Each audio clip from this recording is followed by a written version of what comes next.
Que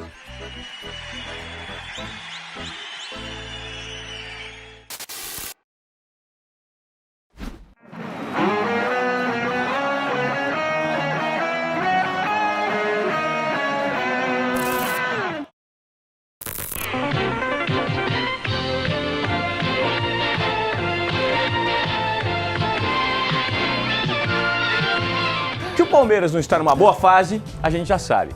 Só que essa semana, o clube, que é um dos gigantes do futebol brasileiro, completou 100 anos e celebrou o centenário com festas, relembrando grandes conquistas. Dentre tantos títulos, um tem lugar especial. A Copa Rio de 1951, uma competição internacional que muitas gerações desconhecem, né? E esse é o nosso desafio, mostrar para você em casa como foi essa façanha sem uma imagem sequer, que não seja fotografia ou recorte de jornal. Houve um tempo em que as histórias do futebol eram contadas apenas de boca em boca, sem imagem de TV. E assim, na base do diálogo e da imaginação, passavam de pai para filho. São causos que nos dias atuais parecem não fazer sentido. Afinal, o que ocorre em um jogo é flagrado por dezenas de câmeras e reproduzido em TVs, celulares, computadores. Num mundo assim, é difícil acreditar no que não se pode ver. Muitas glórias do Palmeiras nesses 100 anos podem ser relembradas através de imagem, como as das grandes equipes dos anos 90, que ganharam títulos nacionais e continentais, ou as dos badalados esquadrões das décadas de 60 e 70, apelidados de academias de futebol. O problema é que outra geração não contou com o privilégio de ter a imagem da TV como testemunha dos próprios feitos. E para muitos torcedores, foi justamente aquele time que conseguiu o título mais importante do clube, a Copa Rio de 1951. Para entender o valor daquela conquista, é preciso escutar os mais velhos, retroceder ao futebol de antigamente. E a conversa vale a pena. A façanha foi mesmo incrível. E a forma como o Palmeiras chegou lá foi ainda melhor.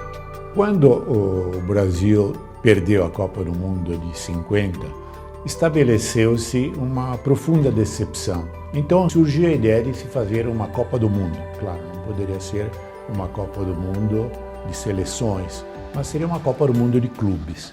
O torneio vingou e reuniu 8 campeões no Brasil. Sporting, de Portugal, Juventus, da Itália, Estrela Vermelha, da então Iugoslávia, Nice, da França, Áustria Viena, da Áustria, Nacional, do Uruguai. Da casa participaram o Palmeiras, campeão paulista de 50, e o Vasco, dono do título carioca daquele mesmo ano. 8 equipes de grande valor no futebol mundial. Os craques do exterior chamavam a atenção, mas logo de cara o Palmeiras roubou a cena com 2 vitórias. 3-0 sobre o Nice, 2-1 sobre o Estrela Vermelha. Era uma equipe de classe, era um futebol de categoria, era um futebol de técnica. Já classificado para as semifinais, o time encarou o Juventus. E aí veio o baque. 4-0 para os italianos, em pleno Pacaembu. Uma goleada que nunca saiu da memória de um remanescente daquele grupo. Uma coisa rara, extremamente raro isso daí. Eu era o único jornalista italiano aqui presente. Aquele foi o momento em que na Itália se acreditou, diz não, o negócio é sério, o negócio é para valer. A derrota tinha um preço alto. Em segundo no grupo, o Palmeiras teria que encarar o Vasco, vencedor da outra chave, nas semifinais. E os 2 jogos seriam no Rio. O Vasco da Gama era o expresso da vitória.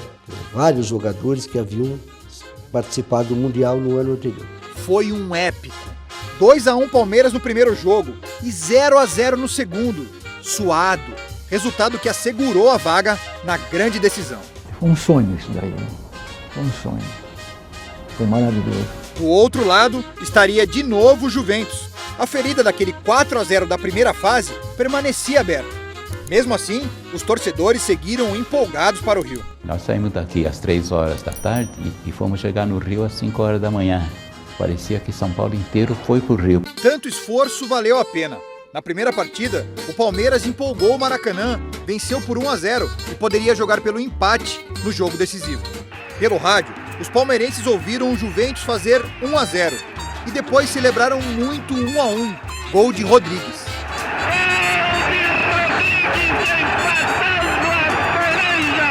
Quando foi o gol de empate, deu arrepio. E parecia que o Maracanã ia desmoronar. A empolgação de Aristides e do resto da torcida durou pouco. Logo depois, a taça voltou a ficar distante. Retirou, escapou de quadra, gol do Juventus, feito por intermédio de Boniperti depois do tiro de Montinelli. Nós tínhamos um silêncio, né? De medo, de medo que a gente perdesse. A agonia durou até os 32 minutos da etapa final. Ganha Liminha, jogada, entra pela área, vai preparando seu tiro, continua Liminha, adiantou muito, voltou, atirou, escapou de bola.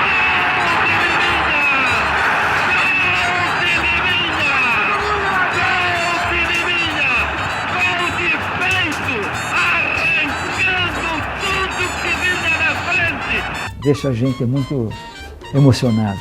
Era mais do que um título de um clube. Aquela era a conquista de um país. Era ali, sem sombra de dúvida, o brasileiro voltando a ser vencedor. Ou, no caso, tornando-se vencedor, já que era o primeiro título de abrangência mundial ganha por brasileiros. Para valorizar aquela conquista, membros da diretoria do Palmeiras trabalharam durante anos em um dossiê. Reuniram em 123 páginas tudo o que encontraram sobre a Copa Rio de 51 e enviaram à CBF e também à FIFA. No início de agosto, justamente o mês do centenário do clube, receberam uma notícia. Em um comunicado à imprensa, a FIFA afirmou que o comitê executivo, após uma reunião em julho, reconheceu o torneio de 51 como a primeira competição de clubes de nível mundial e o Palmeiras como vencedor. Hoje, diz aí todo mundo, não está no site, não está na internet, não está no Facebook. Agora nos dão um certificado. Ótimo, vai para o site. Os mais jovens ganharam uma nova porta de entrada para conhecer aquela conquista e podem descobrir que mesmo sem imagens de televisão, alguns campeonatos são inesquecíveis. De boca em boca, a história sobrevive. De boca em boca, o Palmeiras pode contar que conquistou o mundo.